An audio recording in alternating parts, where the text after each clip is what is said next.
I think Lewis also speaks very powerfully because he's not denominationally affiliated. So, you might be a Catholic, you might be an evangelical, you might be Orthodox, but Lewis will speak to you. And that's a key point. What Lewis does is give us a basic vision of the Christian faith, which we can expand. We can relate it to this form of worship rather than that form of worship. But the key point is Lewis gives us a toolkit that we can use in different contexts. And many people in Romania, evangelicals and Orthodox, are realizing Lewis helps them develop their faith and engage in public debate about these things. So Lewis just speaks very, very powerfully in Eastern European context, especially during times when Christianity is going through difficult times.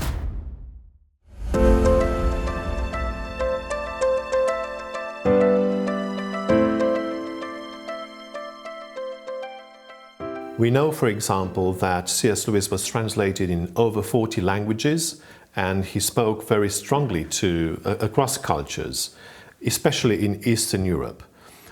Can you unpack this a little, and can you tell us why do you think C.S. Lewis is relevant in Eastern Europe, and how did he help Eastern Europeans who lived during communism to understand faith in a meaningful way?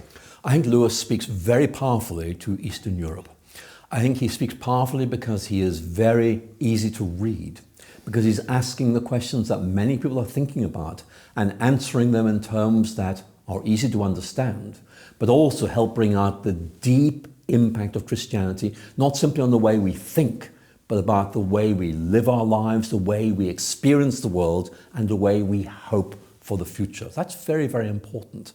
I think Lewis also speaks very powerfully because he's not denominationally affiliated.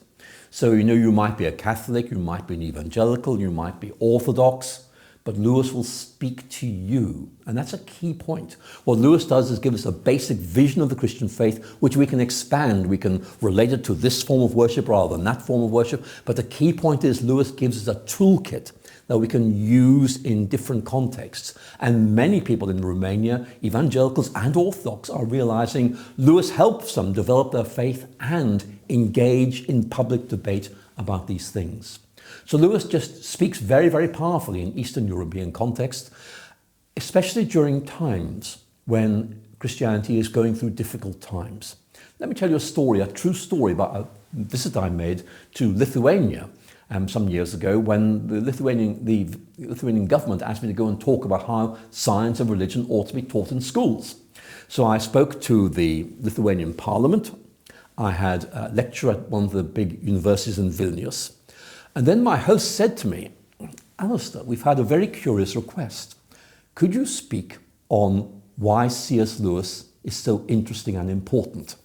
And they said, you'll have to do this lecture tomorrow if you can fit it in, but we are told there'll be a very big audience. And so it was arranged. It was promoted on local radio stations. We went to Vilnius Cathedral, and it was full of people. And I spoke about C.S. Lewis, and afterwards, people were crying in the audience. Many of them were older people. I asked my translator to find out what was going on here. And the translator said, after he talked to them, these people are saying C.S. Lewis was their key Christian resource during the Soviet era, that they read illegal Russian translations of Lewis, and it kept their faith going and growing during those very dark times. He was easy to read. He spoke to their souls. He really said things that helped them keep going during that very difficult time. I'm sure there are many other people who tell that story, but that's what I heard from those people. And I think it helps to understand why Lewis speaks powerfully to people who feel there's something in Christianity they have not yet fully discovered, or that Christianity is being suppressed, but we want to know more about it. And Lewis just speaks so powerfully. He's a wonderful dialogue partner and a resource. He doesn't tell you what's right, but he helps you to think things through. And I think for Romania, for Eastern Europe as a whole, Lewis is a dialogue partner, a traveling companion on the journey of faith, who can be really helpful as you journey in faith. Were there any ideas in particular in C.S. Lewis that resonated with countries and with the audience under the Iron Curtain during communist times, you think? Yes, there were. there was Lewis's image, a very powerful image of Christians living in a world which, like Europe during the Second World War, had been occupied by a foreign power. And Lewis says the life of faith is like living in an occupied country. In effect, you are struggling, you are being oppressed, but nevertheless, you hope one day liberation will come. Maybe that connected very powerfully in those situations. And we know that during communist times, many churches flourished, and Christianity actually flourished in many Eastern European countries. In Romania in particular, C.S. Lewis was translated first in the late 70s, when there was a translation of The Witch, the Lion and the Wardrobe, so the Narnia series. And then later on, after the fall of communism, after 1989, we had several translations of various works, including Mere Christianity, Surprised by Joy, and so on. And some scholars talk about these works and the history of the reception of C.S. Lewis in Romania. Scholars like Emanuel Conțac, for instance, or Paul Michelston and many others who are involved in the C.S. Lewis conference in Romania at the moment, which takes place this November of 2025. And we know that C.S. Lewis was read informally, in private, in Romania during communist times. But also evangelicals helped and supported all of this translation work. In terms of C.S. Lewis and the reception of C.S. Lewis within Orthodox and evangelical circles in Eastern Europe, what do you think is the difference, and how do Orthodox and evangelicals engage with C.S. Lewis in Eastern Europe? I think that both Orthodox and evangelicals find in C.S. Lewis a very articulate, intelligent and imaginative exponent of what is clearly Christian orthodoxy. Now, evangelicals and Orthodox may well add different things to Lewis, they may well place the emphasis on different aspects of Lewis, but they will both find in Lewis a very accessible gateway to Christianity and a way of, in effect, helping them to develop in their own distinct ways.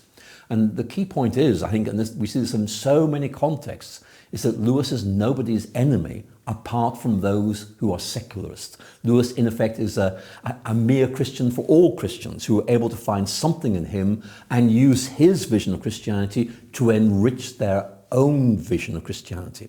And that's why I think Lewis is so important. So many people find him as an invaluable traveling companion who helps them develop their own vision of faith without, in effect, telling them precisely what form this should take. He's a way into a rich vision of Christianity, evangelical or Orthodox, but he, in effect, gives you permission to develop in your own way while helping you concentrate on the key things that lie right at the heart of the Christian faith.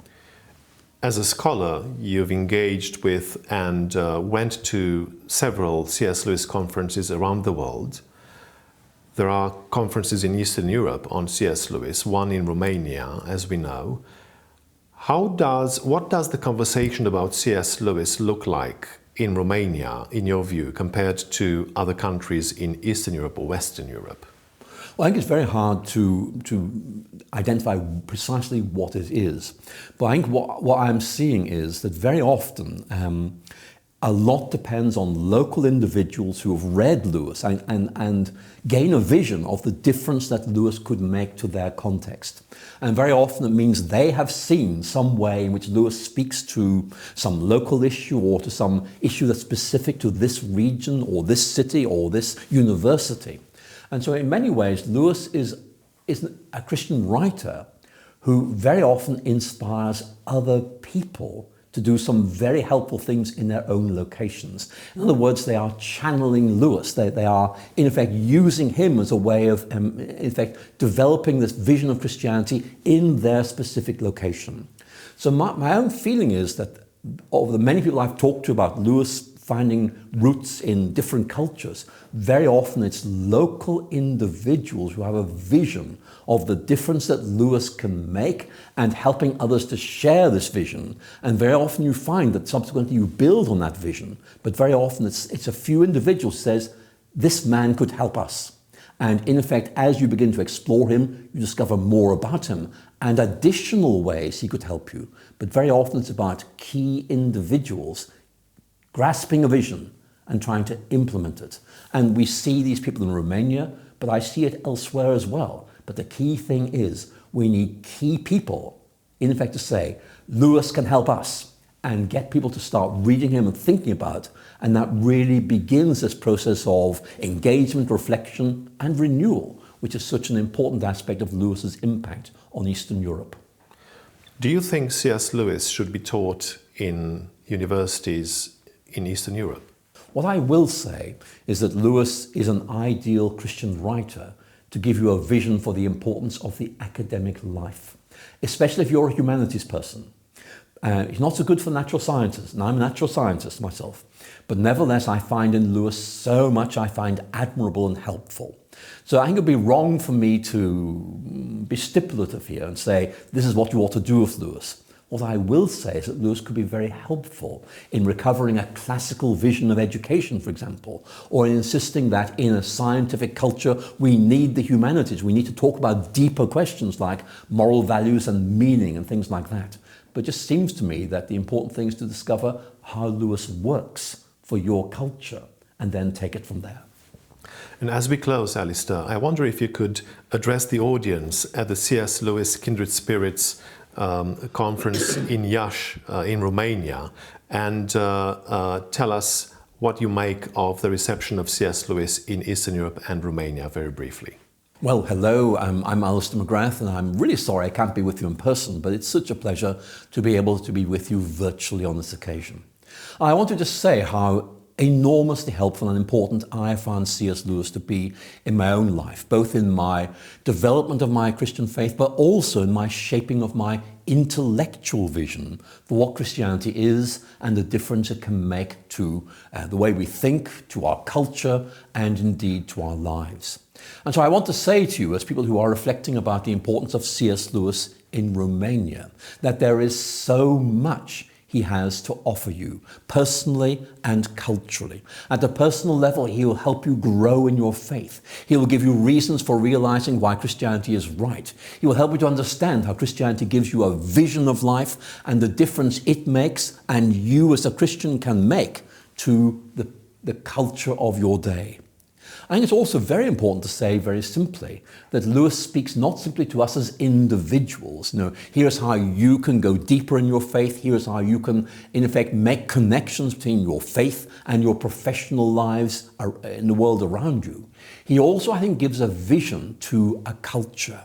And so one of the things I'd want to say to you is how important it is that Lewis's broader vision of Christianity begins to affect the way in which Romanian churches, Romanian academies think about their faith, beginning to realize how Christianity is enormously exciting at both the personal and the academic levels.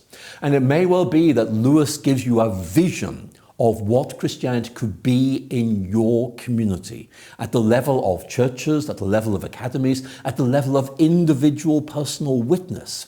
Because what Lewis offers you is something enormously important. He doesn't say, do this. He says, rather, let me help you think this through. Let me help you think this through about you as you develop Christianity in Romania, as you think about how it could be implemented in different ways. He will give you a vision, and then it's up to you as Romanian thinkers to figure out how you apply this in your context. What I can absolutely reassure you about is you will find lots of stuff that is both helpful, interesting, and important, which will give you a vision for the difference you as individuals, organizations, institutions can make in your context. I hope you'll enjoy reading him and reflecting on him, and I just wish you every blessing as you think this through in this important Romanian context. Thank you so much for listening. Alister, thank you very much for your time, and thank you very much for your insights on the works of C.S. Lewis. It's a pleasure and privilege. Thank you.